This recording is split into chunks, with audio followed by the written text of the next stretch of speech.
Welcome to the Flea Factory podcast, where we explore how to put together your life, your passions, your skills, and your responsibilities. Don't forget to subscribe on your favourite podcast app. Hope you enjoy. Keep your voice loud, your heart of gold. Disregard everything that you've been told.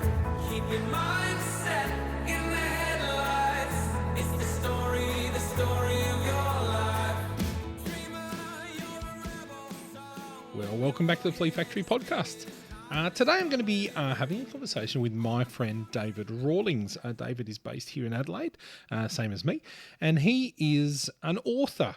He's going to share with us a bit of his story and I guess some of the brave moments and the courageous steps that he has taken to continue to keep his dream and his passion alive. He's a family man. He's worked in the corporate sector as well, and he's just trying to keep this passion of his alive for writing fiction. So I hope you enjoy our chat together. I certainly did, and enjoy the podcast. Well, thanks for joining me, David. How are you? I'm cold. You're cold. It's a horrible It's winter here in Adelaide. Winter is coming. Well, winter has come. Winter is here. And now that Game of Thrones is finished, winter is gone. Winter has come. And so thanks for coming. I know you've just braved not only the wind and the weather, but a concrete truck rollover at the top of the expressway. Yeah, I was not involved. I have alibis. But it does slow traffic down when they close roads. Well, Yes. I'm super, super privileged to have you. No, great to be here. Yeah, good. So, how long have we known each other? That's what I'm going to try and work out to start with. That's a good question. That's a very good question. Maybe 10 years? 12 years? So I've been here 10 years. So it it'd can't be more than 10. I Okay, don't think. so we're probably 8 to 10 years. 8 to 10 years. All right. Yeah. Time flies when you have fun. Well, and you're flat out, yeah. And you're flat and you're flat out. All right. So now go on, let's do it. Okay. Give me a Throw it at me. 30-second who is David Rawlings? David Rawlings is a writer. I love that you started with that. Well, that's what I love starting with. Beautiful. So I'm a writer, both professionally. When I want to earn money, I have clients. When I don't, I write fiction. And You don't write fiction for clients? Sometimes. Depends on the client. I've got a family we're a teenage family. Well, my wife's not. That'd be weird. But we got teenage kids. And yeah, I'm late 40s. So transitioning, as it were, my career from the professional writing into fiction writing. Wow. Was that 30 seconds? That's perfect. It's more than I could have hoped for. All right, I'm going to ask you my first question that I ask everybody. Yes. What did you want to be when you grew up? It was always one thing. I wanted to be a writer. Really? Yes. So That's so cool. I know I was a very driven 6-year-old who told everybody within earshot that I was going to be a writer, but particularly a journalist. So that's what I was going to do when I grew up. In fact, my goal in life, because I was a complete Aussie Rules footy head, Okay. I wanted to write for our local competitions magazine. So the South Australian Footy League competition, their football magazine. So that's all I wanted to do when I was a kid. So where did that come from? Other than you obviously enjoyed writing, but at 6 or whatever, 12, whatever, you'd put that together with the fact you could make a career out of that at that point? I've got no idea. I think back then I used to the standard line I use is since I could hold a pen, I did. And so Mum used to say when the house went quiet for her friends, it meant the kids were on the roof or down the road or throwing things at dogs. When our house went quiet, I was at the kitchen table and I was writing. And that's just something that I've always done. So I don't think it was a conscious decision. I just think it was always there. And it has been ever since. So I've been writing forever. I'm learning things. That's fascinating. Yeah. So it's a long throw from me wanting to be an optometrist and clearly not being that right now. You didn't have the vision. Yeah. Oh, See, there it is. See? I'm sure that'll be cut out during the edit. It will not. There'll be no editing happening. Oh, okay. This will be So no more dad free-form. jokes. No, definitely more dad jokes. So to answer your question of where it came from, I think it was always there. Yeah, that's right. So this is going to be a lot of me going, I'm thinking about that, I'm learning. Okay. Because the amount of people I talk to who kind of say, I wanted to be this, but that never happened, and kind of, I could have been this, but I wasn't, and now I'm just this kind of thing. Like there's for many people, there seems to be like a disconnect. There's not a disconnect there. There's a complete connection through. Where the disconnection happened Right. is the 6-year-old wanted to write stories, Okay. and then the teenage and early 20s and early 30s David Yes. went into the corporate sector, still wrote, Right. but put the fiction on the back burner, Right. which I was going to do one day when I had enough clients, I had enough money, I had enough time, I had enough something. Right. And the funny thing is, now that I'm in my late 40s and I'm now writing fiction, I'm actually doing what I said I would do, but it's not a different dream. I just think I took a massive detour through the woods to get to where I am right now. So I've always written, but the concept of story and fiction and all that sort of stuff was Right. shelved because, contrary to what many people believe, when you write a book, you don't become a millionaire. And You don't. no, so you actually have to go and, in my case, use my skill set, which is writing, Yeah. writing in business. To continue to keep the dream alive. Yeah. I explain it to people in the sense of words are my tools, in the sense of, I have people I know that are very comfortable on a building site, putting a house together, and the tools that they use, I pick them up and hopefully I'm holding it the right way up. But for me, the words are the tools that I use. It's just that in the professional sense, I use them to sell a business or a bank or an insurance company or put together a website for an architect and capture their story in words that will get them business. So I use words as tools. It's just, I guess in business, I tend to think of it more as a set of carpentry tools where it's a bit more rough and ready, whereas I'm a bit more of a craftsman or a cabinet maker when it comes to the fiction, because it's a bit more articulate and it's a bit more artistic, I guess, in a sense. That's a great analogy. Is that an analogy? That yes, was an analogy. yes, it's an analogy. I need to You're make getting sure. flashbacks to year 10 English I'm here, aren't having you? really horror stories because I'm. So I know a lot of. I'm sorry. I'm going to talk about. I was about to say a friend of mine. I'm not. It's me. So it's Okay. me. Okay. All right. I've been saying I've been writing a book for like 15 Ever. years. Yeah. Yeah. And I imagine I'm not the only person who's ever said that to you. No, as soon as you introduce yourself as a writer, I've never done that. no. Oh no! When you When introduce yourself. I introduce myself as a Oh, writer. I see. Right. Yeah. So when you, in the general sense, Yes. let me personalise it. When I introduce myself as a writer, Yes. the inevitable statement I hear, which is either next or the statement after that, is, "Oh, I'm going to write a book one day," Right. or "I'm in the middle of writing a book." Right. So I think it's one of those things that intrinsically we want to express ourselves, and it's often perceived as, I don't know if this is the wrong way to read it, but it's perceived as easy. And my comment is, if it's easy, then the libraries would be more than full. What? Yes. So I might put this out next as one of my podcasts, but I wrote the first chapter of a book, which is called "I'm Writing a Book," and basically it says, if you're listening to this, if I'm you're dead. reading this, I'm dead? No? no, well, no, like I've overcome my. I said I used to say I have writer's block, but that's like saying you have tennis elbow and you've never picked up a racket, right? Kind of thing. And so, I'm fully acquainted with the idea. But what I've worked out is my medium is not writing. My medium is probably talking. Yeah. Okay. And I think that's been a interesting revelation for me as we go along. But I like that analogy that, as you say, that you use your tools. So corporately, you've used your tools to express story on behalf of other people. That's right. But for you, this now journey into writing the stories that are in you, that represent the stories that you want to share, is kind of where you're at. That's kind of the step you're pushing more and more into. That's what it's leading to. That's what it's leading into at the moment. All right. So you don't look at. We don't potentially know where it kind of came from. It's always just kind of been there, this idea of being a writer. Did you know any writers growing up, like personally? Or did you know anybody who called themselves a writer? No. Or? So it's not like I had an uncle or I had a family friend or the guy next door wrote for the newspaper and so I just used to sit at his knee. It's just, it was just, that's how I express myself. It's I'll often write to get things out. So yeah, it's just always been there. That's not a very... It's not a very creative way of arriving at that, but I think it's just how I'm wired. Well, it's a real way of arriving. It's like, those people who say I'm the only musical person in my family, and no one else can. So I get that. Like, it happens. Well, it's like that with any creative field, because I know sculptors and painters and musos, and they've, ever since they could pick up an instrument, they did, or ever since they could, their very first paintings as a 4-year-old, everyone stood back and went, "Who did that? That's incredible." It's just, maybe it's the creative side of us. It's there. Yeah. Maybe that's why writing a book is hard. in the sense that I also know people who say, I've always wanted to, record my own music. And that doesn't happen as often as I hear it. So maybe it's the creative side of us. It's just that's how we express ourselves and how we interact with the world and put ourselves out there. Yeah, maybe it is. There's probably two elements to that. One, it's some kind of inherent kind of talent or skill or ability, but also it's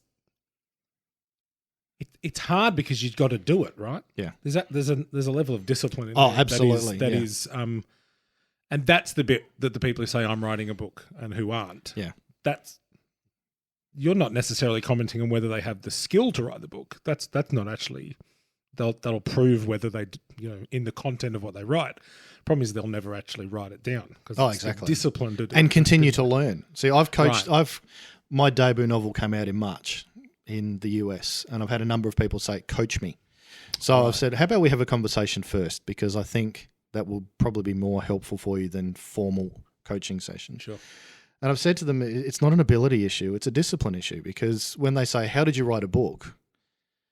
It's not, I picked my favourite noun, then added a verb, then threw an adverb in there, then took it out because you're not supposed to use them, and then picked another noun, then four different adjectives in a row. It's not the mechanics of it. It's the fact that I'm writing my third novel, which I'm contracted for, and that's due mid next year. Yeah. And I know I've got to knock out 2,500 words a day on top of everything else. And if I don't sit down and write them, the book doesn't get written. Right. The story can live in my head forever. Yeah. It's a discipline issue as much as anything. But the discipline then extends to, yes, when you write, you're expressing the story, but it can always be better. Yeah. So I'm constantly saying, all right, how do I phrase that better? How do I learn how to approach this better? How do I research better? Right. And that's the other half of the discipline is how do you improve? Sure. It's also a bit of a weird concept that I think when people think about being an author, they think about writing for a couple of hours a day and then doing book tours and launches and going on Letterman and all that kind of stuff.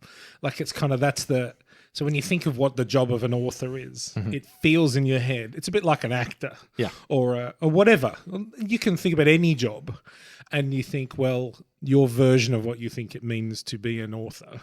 But the reality is that's not what it looks like at all to actually be an author. It's a much bigger, more dedicated, long hours, energy sapping commitment that you've got to kind of, you've got to drag yourself to that as much as you've got to drag yourself to other jobs at times. And I'm sure there are days where it just flows out of you like you can't stop it. But I think it's our assumption of what a job or a career necessarily looks like. And I think that's hard because when you finally attain a career that you think you want and you realize it doesn't look like you thought it looked like, I think that's a slight problem. I think lots of people do degrees like that, right? They finish degrees and go into careers and go, no. This is not what I thought it would be at all. No, this has got nothing connected. So, all right. So here's what we're going to do. So we will talk about your current authoring.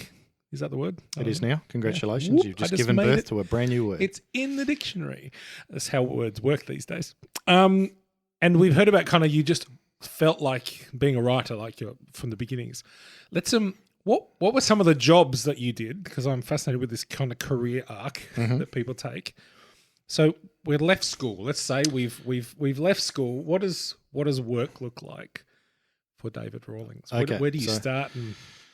I left high school and went into uni and studied journalism because that's what I wanted to do. Great. About 2.5 years into journalism, I realised how much I loved the creative side of writing. I loved interviewing people and then writing a colour piece. So I could knock out 2,000 words in a colour piece and loved it. Or an opinion piece. That doesn't mean I loved the fact that I was expressing an opinion. It's the fact that I loved the fact that it was more creative. You had a bit more freedom. So the process was... Yeah, it was a bit more freeing. And the other half of journalism, which was head down to the police station, get the details, post the news story. The more I did it, the more it left me feeling cold. So... At the end of my degree, I did a placement or an internship at an advertising agency and thought, actually, this is how I want to use words. And so I didn't go into journalism. I went into corporate PR, publicity, advertising, direct marketing, that sort of stuff. So I look back on my LinkedIn profile, which doesn't follow the usual arc. Yeah. The traditional pathway, if you're in an industry, is your junior accountant, mid-level accountant, senior accountant, junior account manager, senior account manager, director. You go up in a linear fashion. Yeah. I jumped around all over the place, but the constant was always writing. So I've worked in direct marketing, I've worked in advertising, I've worked in PR, I've worked in publicity, I've worked in event management, I've worked in the not-for-profit sector, I've worked for corporate, I've worked in consultancy, I've worked in government. So I've covered every base. When you look at my LinkedIn profile, it looks like I have got serious commitment issues because I just can't hang around. The fascinating thing is I went to my first writers conference in the US, which we'll probably get to. And they put up a list on the screen, a checklist of these are the skills you need as an author. That was my LinkedIn profile. Wow. You need to be a direct marketer and an advertiser and understand social media, and you need to be comfortable with the media, and you need to understand the interview process. All of this stuff was basically what I've done. Yeah. And so this long meandering that I looked at and thought I should have a better, clearer path through my career than that actually has prepared me for this moment in time. It's really strange. When you look at it like that, you think that's actually beyond coincidence. That's amazing. Yeah. So I've worked in a range of roles, doing a range of things, but I'm bringing all of those skill sets now to the brand of me as an author. Right. So it's my LinkedIn profile now suddenly makes a bit more sense in the sense of it's not a disappointment. Yeah, sure. It's contextual. Was it a disappointment previously too? Was it frustrating to you to look at it? Probably more frustrating than a disappointment. And that's just in the sense that it wasn't following what everybody else did. Right. In the sense of people would get a promotion and they'd move up. There are people, I worked in finance. Some of the people that were at my level are now sort of at, senior associate lending director because they took an upward trajectory in a straight line. Sure. Whereas I went from that to a PR firm. Sure. And then went from that to writing online at a university. And then went from that to my own business where I'm writing for a range of clients. So while they had an obvious clear career path, I was jumping around the place. So collecting just enough experience and information from each area to be useful for your future. To be useful now, yeah. And now if I wanted to do something different, we'd be having a very different conversation. Right. But the fact is what I need now is what I've done. And that in itself is quite, when I actually looked at it in that sense, it really was quite mind-blowing. So do you think that somewhere in you kind of knew that you needed to be good at certain things? Yeah, let's call it that. Now in hindsight, do you... No, I don't think. I honestly don't think You don't think you had anything to do with it? No, I really don't. I think it's giving me way too much credit. Right. So there was no strategy in that. No, there wasn't really a strategic sense of, okay, I've done online, I've done PR, I've done publicity, therefore I need to add social media to the mix, so I'll be a social media strategist for a while. Yeah, there was no real sense of that. It was just, this is how I can apply the skill set I've got in a different way. Right. Admittedly, our field in communication and marketing, people do tend to do that more than they do in some other industries. Right. Public relations particularly, people tend to last 2 or 3 years and then move on. Okay. Still within the industry, just to a different challenge. So maybe I was just responding to needing a different challenge. I don't know. Yeah. All right. So that takes us kind of through many years of your career in a sense, in different kind of, we don't need to go into the details of every single move. I imagine that, that we're going to sum them all together into a large block.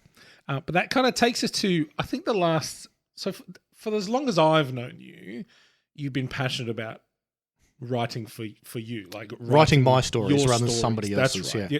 As long as I've known that. And I knew you before you were famous. So, but everybody that meets me tomorrow is going to know me before I'm famous. But go on.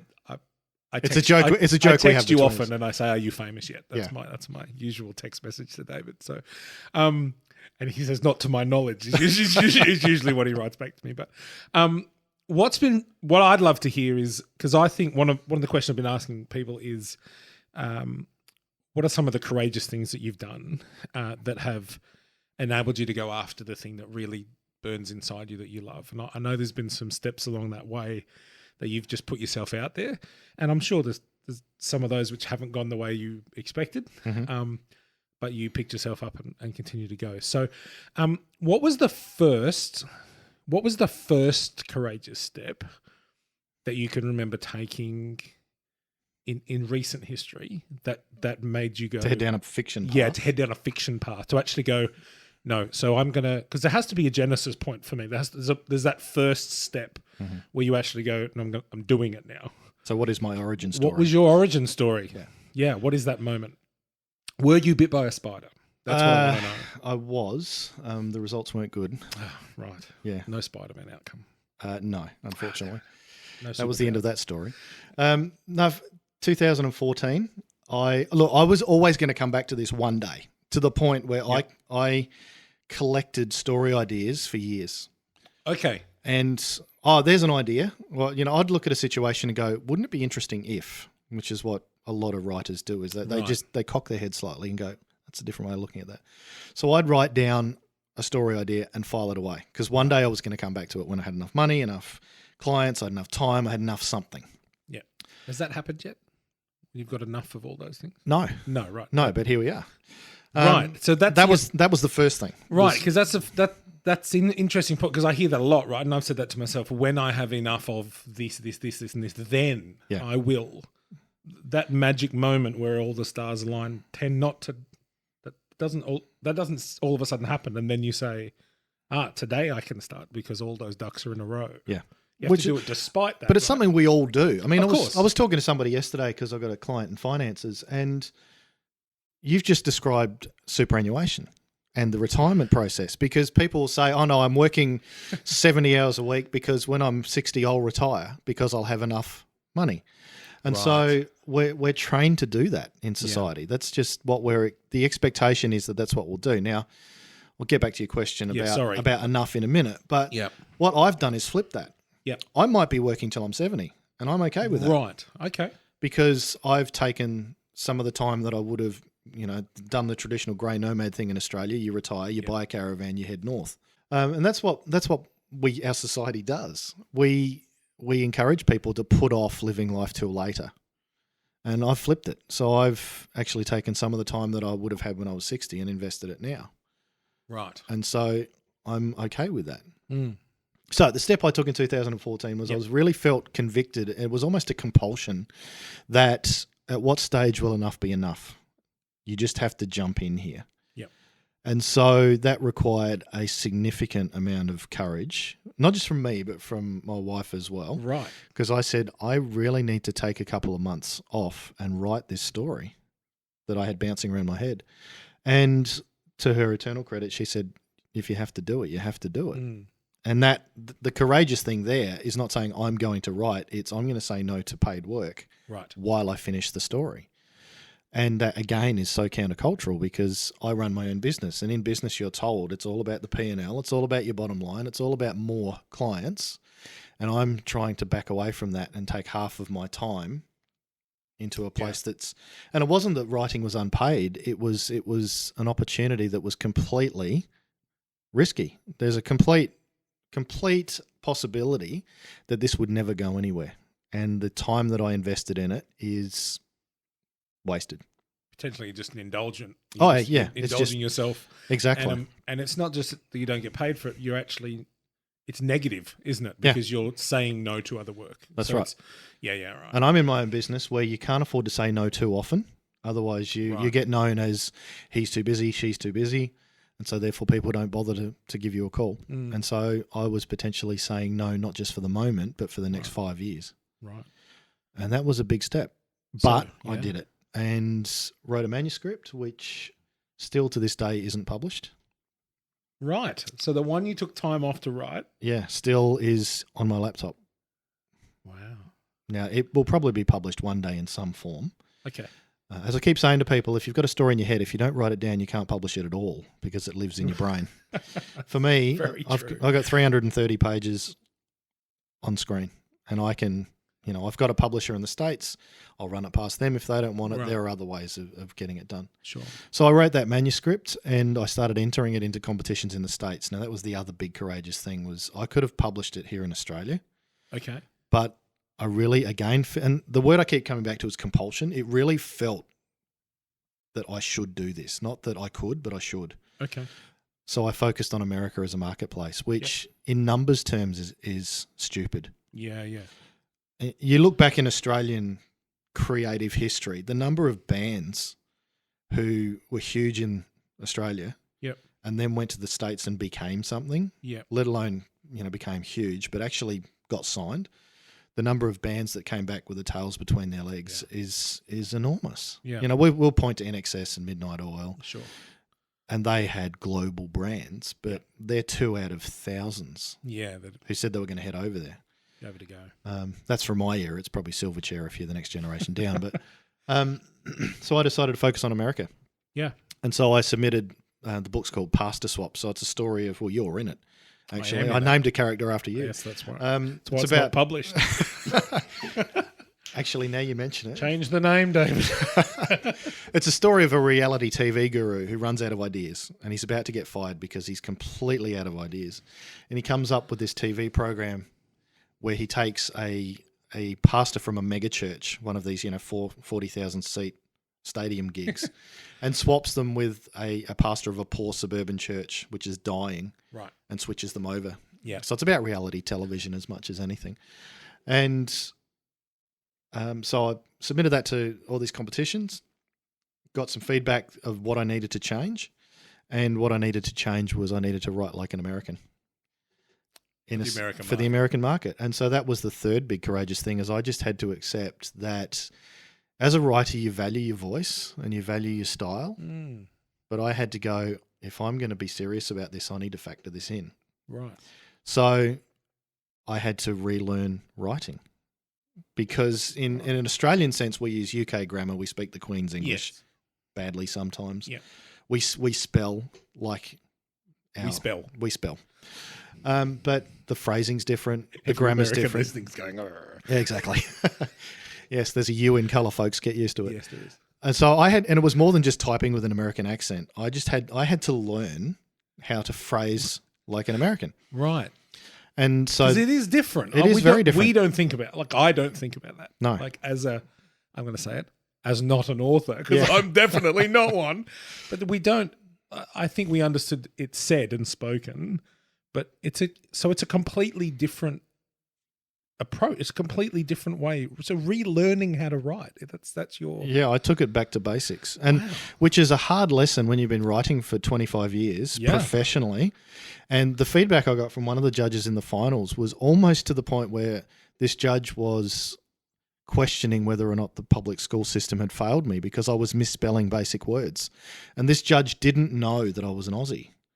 This judge thought I was an American writer, and that's the moment where it went off in my head, and I went, nobody knows I'm an Australian. right. No one's going to. And no one's going to care, Right. because they're just going to want to read a good book. Okay. So I relearnt it. So I rewrote that story and submitted it the following year and finaled in a number of competitions. Right. And so that was the key lesson, was learning the fact that it wasn't about me in the sense of the pride or the ego of it. It was about the story. And so that was a big thing to step down from. Yeah. And the initial reaction was kind of like, oh, you people over there don't know how to spell. And well, the fact is that's irrelevant as an opinion. Right. It's just what happens. So you could have very easily at that point, that could have been it, right? That first time. Could have walked You'd away, just gone, nah. Well, I actually submitted to a number of competitions over there and didn't get anywhere. Right. And one of the paths could have been, well, that didn't work. Yes. And that so could have been a conclusion. It could have been, the all right, well, that didn't work. I had a go. But I thought, no, I reckon there's something here. I just need to learn the lesson. So I learned the lesson. So you resubmitted the same story. Same story. Rewritten the second time. Yep.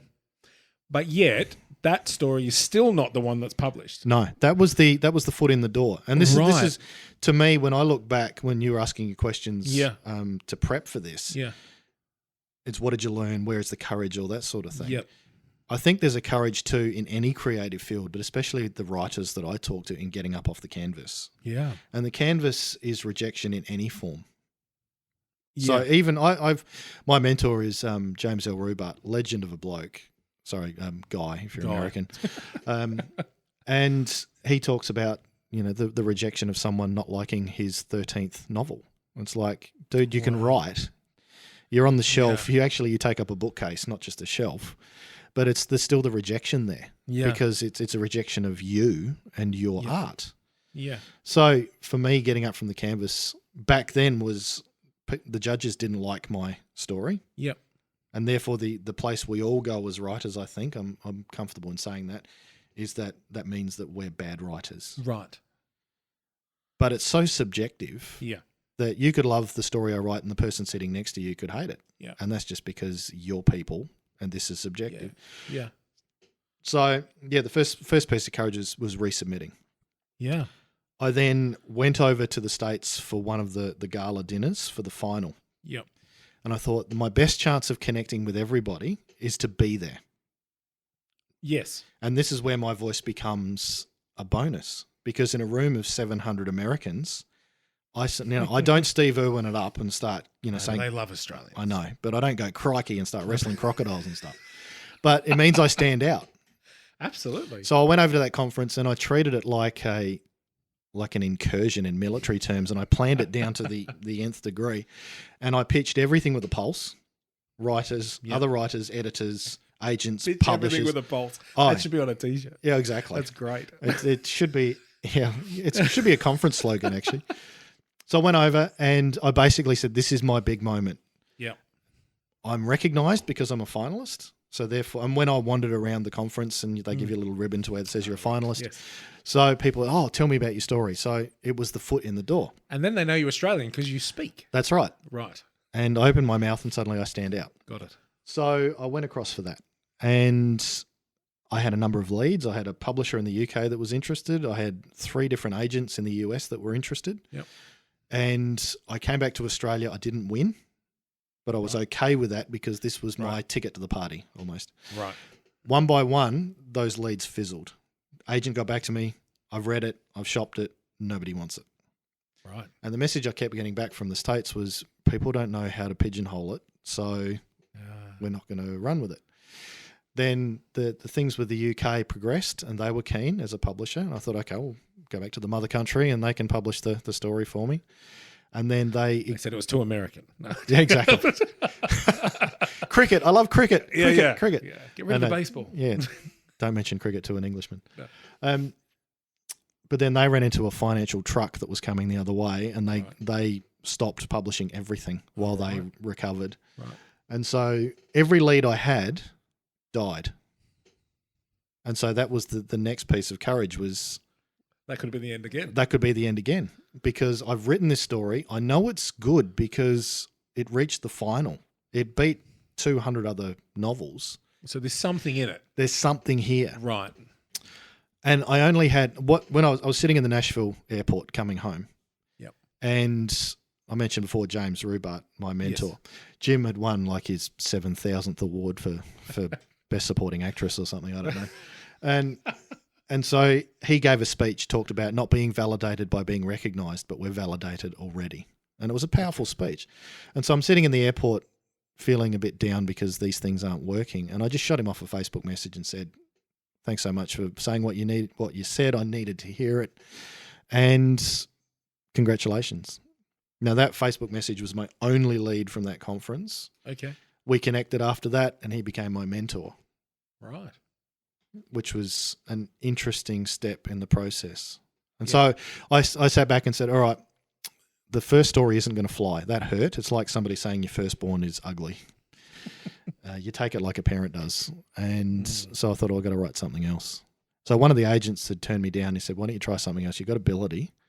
Okay. Write something else. So I went and wrote another story, which is now my debut novel, which is called The Baggage Handler. So before we go on to that, I want to ask you a question about... Yeah.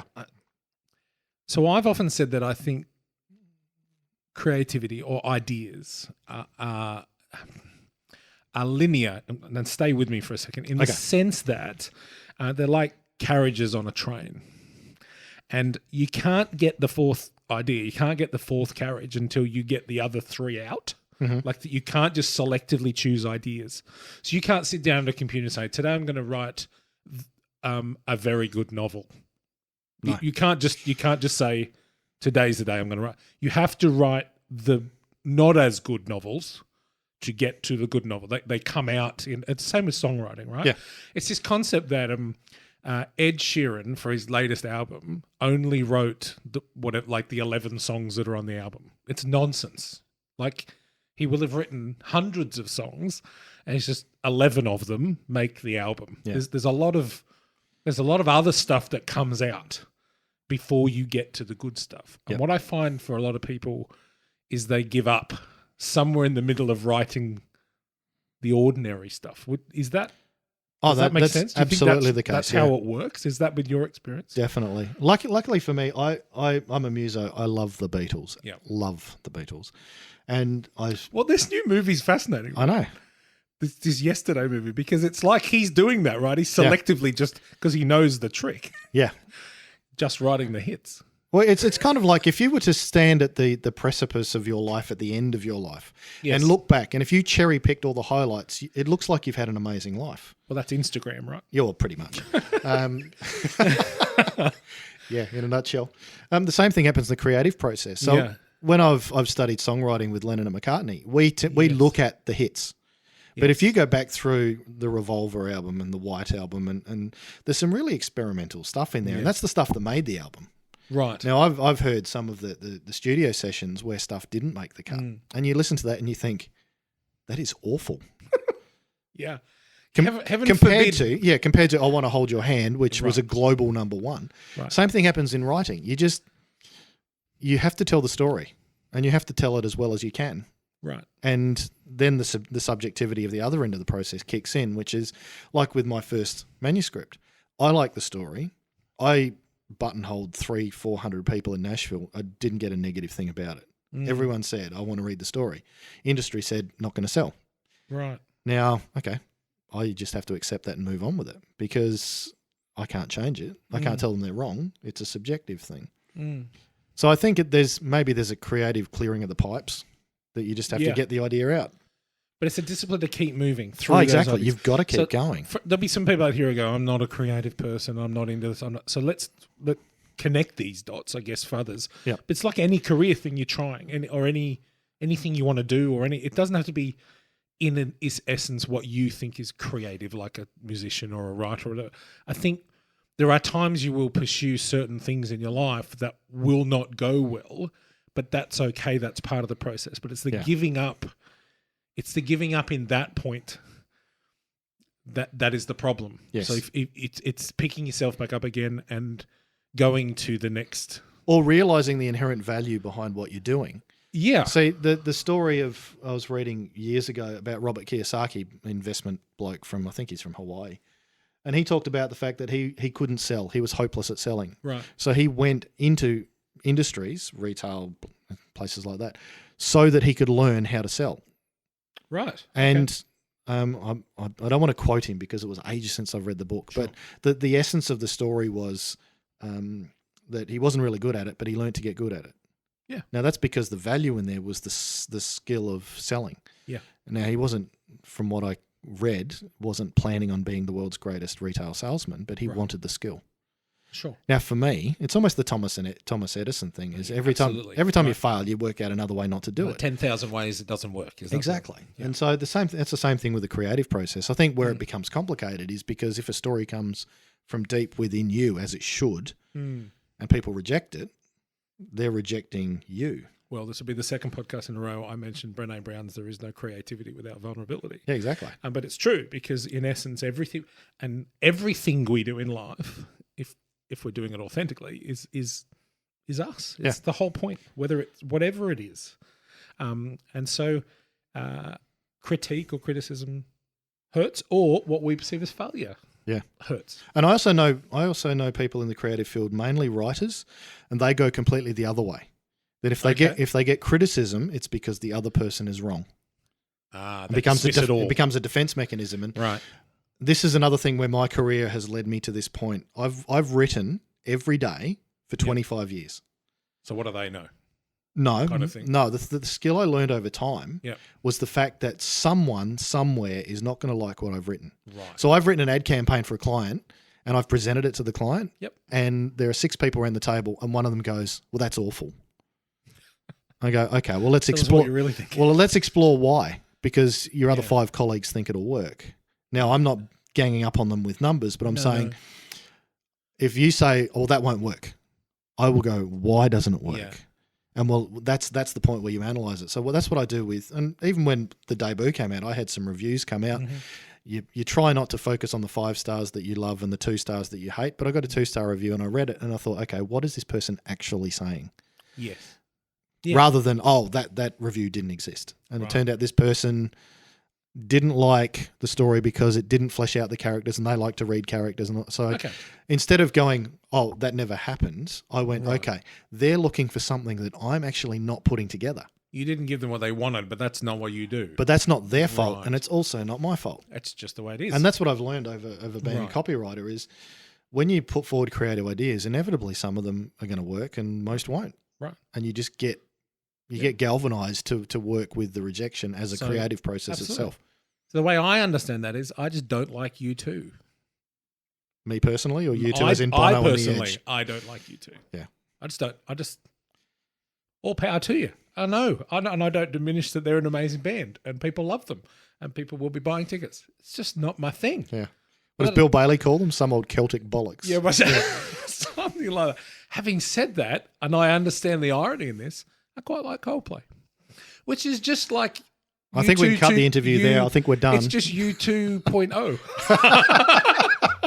But see, something like It's Coldplay. interesting though. I also, and again, maybe it's just the creative songwriting process. I love the way Chris Martin writes songs. Yeah. Some of their stuff puts me to sleep. Now, Right. some of their songs, one or two of them are among my favourites Sure. of any music.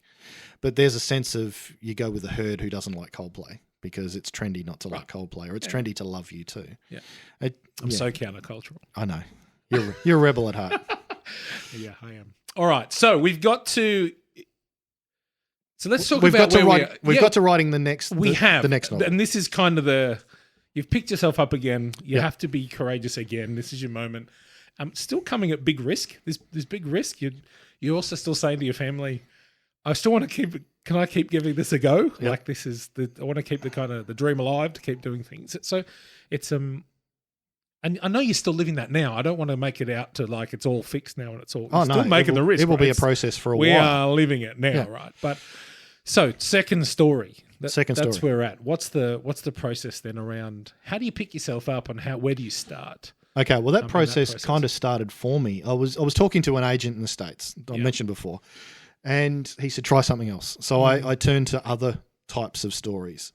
And he said, maybe your style suits the life lesson type story. Okay. In the olden days, you would have called it a parable. It's Sure. truth wrapped underneath Yeah. a story. Yeah. Sorry, story wrapped around truth. You think I'd be good at words by now. You'd write it down better. Yeah, exactly. Yeah. And so I started throwing myself into stories like that. And the debut novel was what came out of that. And it really did. Once I was open to the idea of writing something different, this idea just arrived.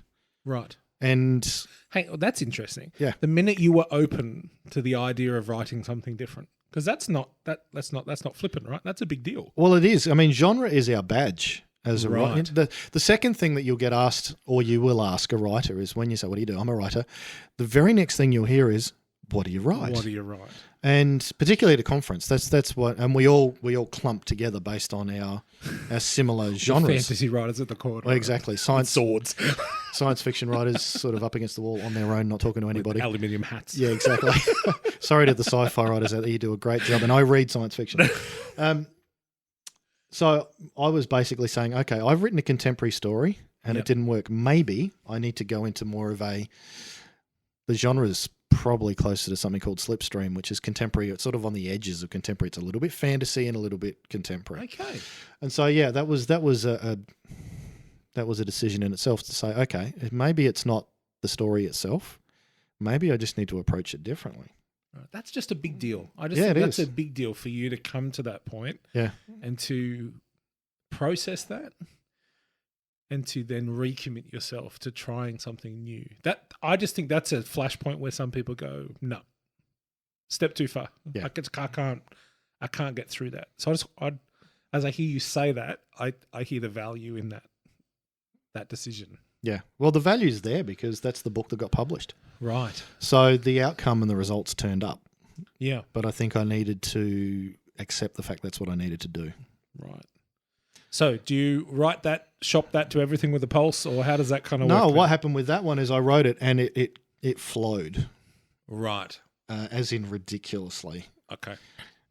When I'm writing well, I'll get, people are looking for 3,000 word days. Yep. There were days on the baggage handler where I'd sit back and I'd put 15,000 words on the page. Whoa. And I mean, not all of those are rolled gold or stay in the edit. Sure. Some of them play their role. Sure, they sort of sure. sacrifice themselves in the front line of It's editing. a bad chorus in a song that'll never get published. but Exactly that's fine. right. It's got Exactly it's a right. carriage, but you've got to write it. Yeah. So this story came out, and here's where the failure played a role in the success, because I then had a mentor who I'd connected with through my failure going to America the first time, Right. and I sent him the book, and he said, "I will endorse you to some people around the place." Wow. And I'm forever grateful to Jim for doing that, because suddenly people were listening, because it wasn't just some unknown nobody from Australia. I'm still a nobody. It was an unknown nobody from Australia with a guy that thought he had something. with a somebody. Right. And so we started pitching agents, and Jim endorsed me to all these agents. And one of them, Steve Lobby, who is now my agent, got back to me and said, "Really cool of Jim to do that. I'll read your proposal." And then a couple of days later, he had a contract and said, "Let's work together." And then Steve shopped it around to publishing, and I ended up with HarperCollins. And the staggering thing is, through all that rejection and picking yourself up and all the rest of it, if you told me on day one, who do I want to go with as an agent, I had 3 names, and Steve was one of them. Wow. And if you said, who do you want to go with as a publisher, there was only one name on the list, and that was HarperCollins. That's who you got. And that's who I ended up with. So that... And you one of only like 1 or 2 Australians with HarperCollins? There's 2 of us now. Wow. Yeah. So, not too many at all. Right. And so that's where it comes back to that original courageous decision to go for America, because Sure. I was going to say it's easier. It's not easy. Publishing is not easy. So to say it was another T-shirt. Well, exactly. Publishing is not easy. It's not in capitals, underlined, a couple of emojis. I can guess what the emojis are. Yeah, Yeah. pretty much. Insert your own here, listeners. Yeah. Wow.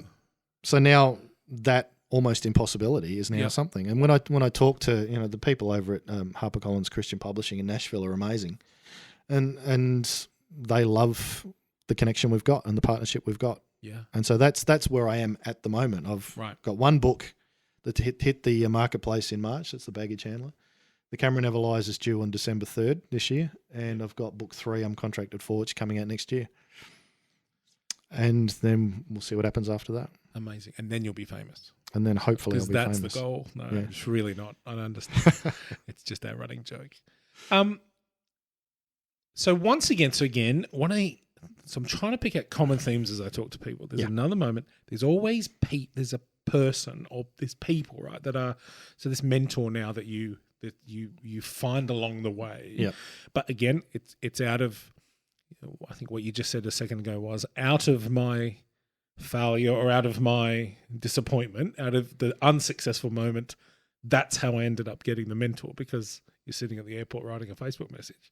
It's actually through the adversity that you find the person that ultimately becomes the support and the champion, the things you learn things from. I'm fascinated that a person arises at that point right when we need them. I think and I think sometimes we what's that old adage? And I don't want to say it's not what you know, it's who you know, because that's not what I mean. I don't like that, because I think that almost alludes that it's kind of a hack. Does that make sense? Like you don't have to be good, you just have to know somebody. And that also in the that's creative... not true. No, not in the creative sense either, because the reality is if I'd send a story to Jim that was no good, right, and Jim shops it or endorses it, yes, people are going to go, it's still not a good story. Right, but I imagine the level, what I'm talking about the quality of a person is, I imagine Jim would actually say, if you sent him a manuscript that was rubbish, Jim would say, this is rubbish. Yeah. Right? So that's the kind of person I'm talking about. And when I used to coach lots of people, we talk about there are 3 types of people in the world now. I know there are more than 3 types of people in the world, but generally they're the ones who say, I don't get it. I don't get what you want to be. I don't get your vision. I don't get your future.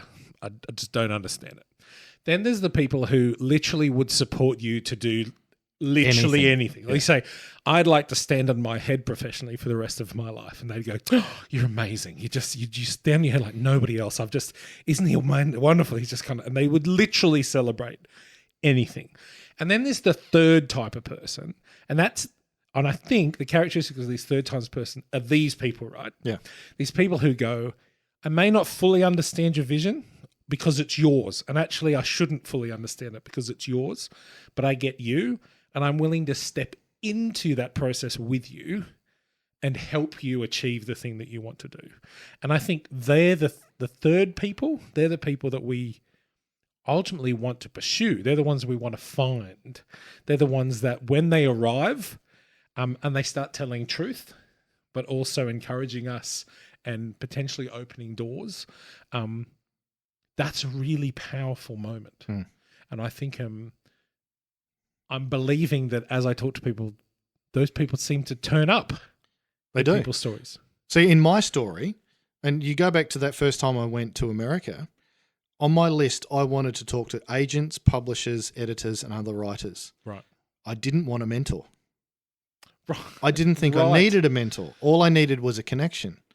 And when all these connections I went looking for faded. And the one person who jumped up is a mentor. And so when you look back at, and part of my process for this chat was to work out my journey in the sense of the writing side of things. Without that mentor standing up for me, adding weight to my argument, we're probably having a discussion about why I'm going to be a writer someday. Because it was his weight. I mean, Steve is a terrific bloke and very honest and down the line. And he said to me point blank that Jim endorsing you meant that I took a second look at your proposal. Because he gets 1,000 of these in one hit. Right. His metaphorical in tray is overflowing. Yeah.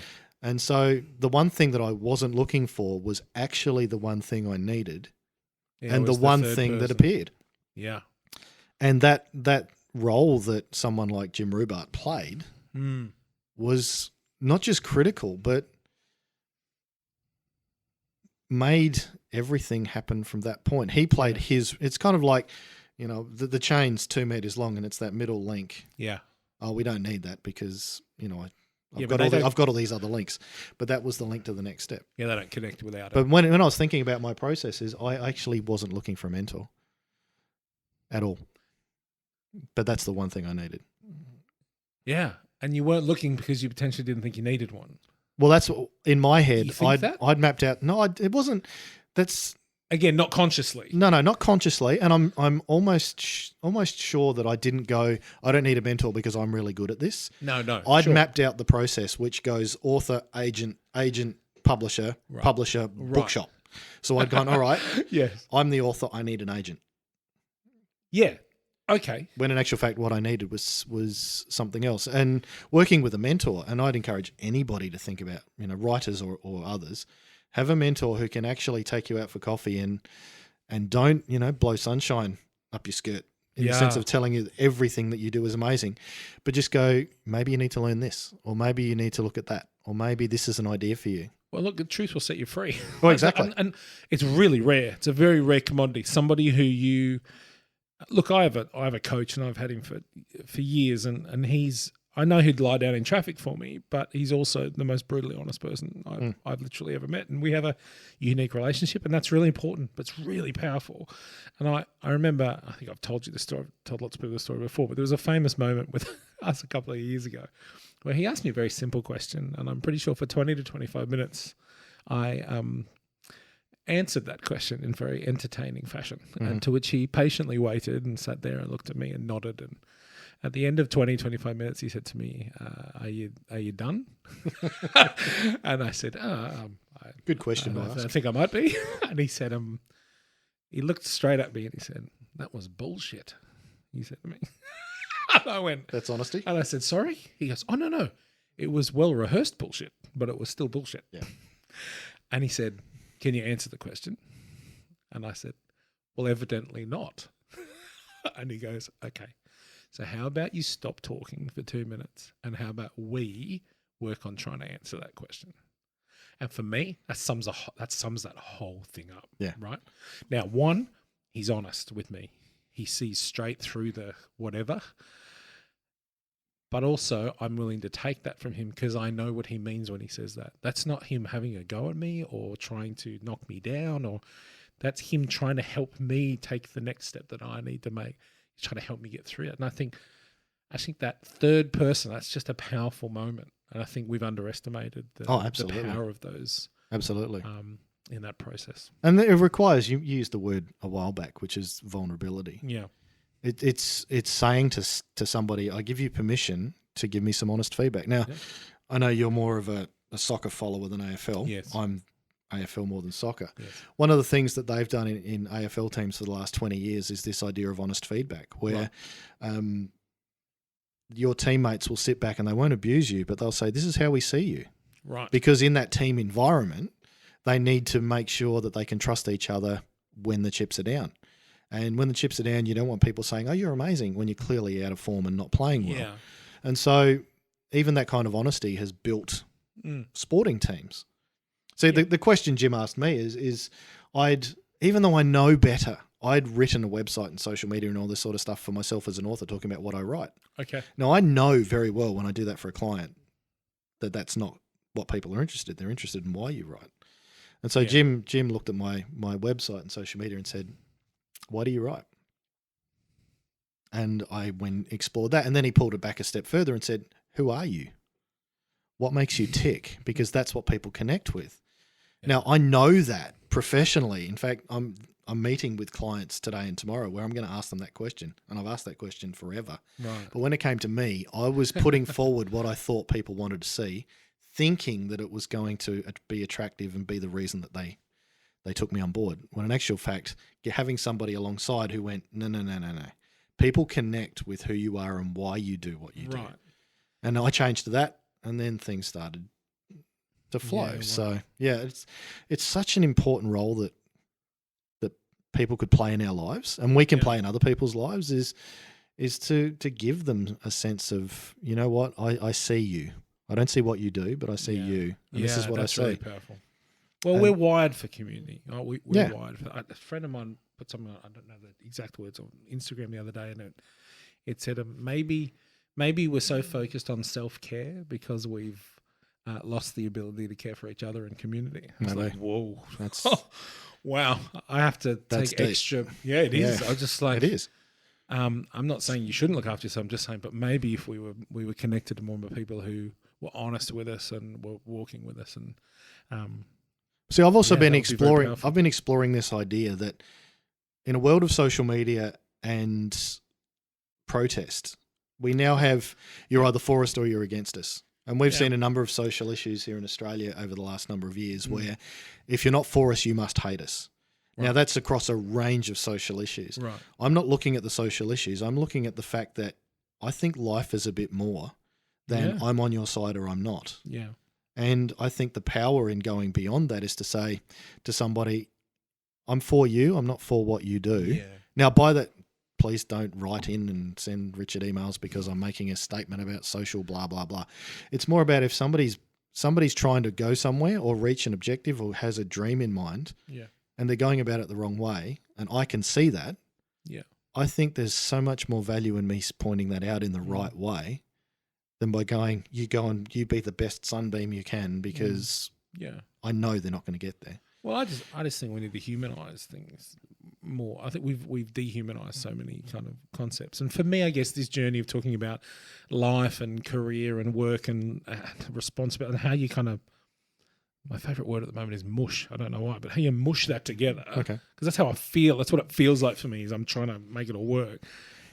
I want to kind of humanise that process. Like you don't need another talking head saying this is how you should do it. Like, I don't know how to do it. I'm trying to work. I think we're all working it out, right? And we've got to humanise that process. And we've got to talk about people, not just theories and not just concepts. And I think the idea of having a career and being successful is a concept. Like, let's humanise it. What does it actually mean to do that? What does it generally mean to be brave enough to try something you love? Or what does that mean? What does it look like? Give me a practical sort of moment of all that. I think that's for me what I think the plan is sort of moving forward. We got very deep there at the end. We did actually. Really good. Yeah, I like that. This is where you live, Richard. I do live in this space. And my brain works in this space at a very fast pace of knots. Thank you for your story and for your time. Pleasure. I'm sure it won't be the last time we talk on this podcast. Really quick. So what's next? What's on now? So one book is published. And So it's like everywhere. This is me putting my what promo so here mode we go, hat on. do the promo. Do the promo. So The Baggage Handler is available in the All real good world, bookstores. in all good bookstores. And some In bad ones. hardcover, which is really nice because Oh. I'm a book nerd. Yeah. So going into a bookshop and actually smelling books and that sort of stuff is You actually... have a leather bookcase for your laptop, don't you? I do, Looks actually. like a book. I know. Yeah. And that's how nerdy I am. So The Baggage Handler is out in hardcover, but it's also out online. So you we can find that on Amazon and places like that? Or you'll what do find we it in that? Amazon, and if you're in the States, Barnes & Noble. Here in Australia, it's in Dymocks and Koorong and various other places. Okay, cool. Coming out in German next year, coming out German? in Dutch in a couple of months. So for the Dutch The speakers, baggage handler. if I... Is that how it's... No. No, Um, it's not right. Probably not. And if I could speak Dutch, I'd probably say something to your Dutch audience, but I don't. Okay. I don't have a Dutch audience, I don't believe. Not at this point. Okay. Just one guy. Yeah. Yeah. Yeah. It's also available in an audiobook. So Oh, great. Okay. yeah, so you can do the audiobook thing. Then I've got book 2, which is called The Camera Never Lies. Did you do the audiobook or someone else done No, the I've got a professional to do it. Okay, all right. Yeah, HarperCollins actually asked me, what sort of voice do I want? And I asked for Morgan Freeman and didn't get him. So Stephen Fry, I thought you might have got that. Would have well, no, it needs to be an American voice. So Yeah. it was a voice artist out of Nashville called John Watson, Okay. and did a great job. been great. So yeah, Camera Never Lies is December. Okay. So the this baggage year? handler, Yeah. the theme, because I'm writing about themes. Themes, So the good. baggage handler is obviously about people dealing with emotional baggage. Okay. The Camera Never Lies is talking about honesty and transparency. Right. So it's about the story of a marriage counsellor whose own marriage is failing. Oh. And he inherits from his grandfather an old SLR camera. And every time he takes photos, it reveals another of his secrets. Right. So there's that type of thing. Wow. You talk about deep. Wow. And then book 3 is due next year. That's still only got a working title. And that's a story about discovering who you are. Okay. That's the theme for that one. That's about 4 Americans who catch up to reunite after college, and they come to Australia Okay. to go on an outback tour, and they all get separated and have to find their way back. And when they find their way back, they also find out who they were and who they could have been. So, Bringing Australia and America together. well, that's the best way I could do it. It's Yeah. American characters coming to an Australian landscape. Yeah, sure. So I get Are to there be any- all Aussie. Are there any dragons in the third one? Because I heard that sells well. Well, now that you've said that, there should be. Yep. It will be an Aussie dragon. Good. Yeah, probably plays for St George. For your Sydney listeners. Good story. Needs more dragons. That's good. Yeah, so that's what I'm contracted for, and then we sit down and work out what to do. How next. exciting. Mm. Well, I'm looking forward to chatting again as this all continues to develop. And so, but good on you, David. Thanks, I mate. said to you, I'll be honest with you, I said the other day I was really jealous, didn't I? You did. That. And I'm not jealous of your success. I'm jealous that you have been brave enough to just keep going. And to be honest, it has encouraged and challenged me as a byproduct of you just going after doing what you're supposed to do. It has challenged me to pull my finger out and get on with it. I was waiting. Which Aussie, You were which waiting for Aussie that. I saying is just he going thought to pull I'd out say here? it. But it's I know you don't do it to encourage others. You do it because it's what's next. But I am encouraged and I'm challenged, and so it's been a privilege to watch and to be part of and to talk to you through it. And it's a privilege to hear you share more of that as you move forward. No, thanks. It's the encouragement should be part of anybody's story. Yeah. And we should look at each other and say that will inspire me to do whatever's next Well, for me. So. our stories are built to be shared. Yeah. They're not built to be put in a cupboard and not told to other people. So thank you for your story today. A pleasure. Thanks so much for having me. No worries. Well, thanks for listening. Hope you've enjoyed today's podcast. Don't forget, hit subscribe and follow us on your favourite podcast app to get all of our updates and all of our episodes as soon as they've gone live. I really hope that you continue to hang around and listen to this story as it continues to unfold as I talk to more and more people about how they put together their life, their work, their passions and their responsibilities and kind of make it all work. I'm fascinated because I'm trying to work it out myself. I hope you're learning something as well. All right. See you soon. See ya.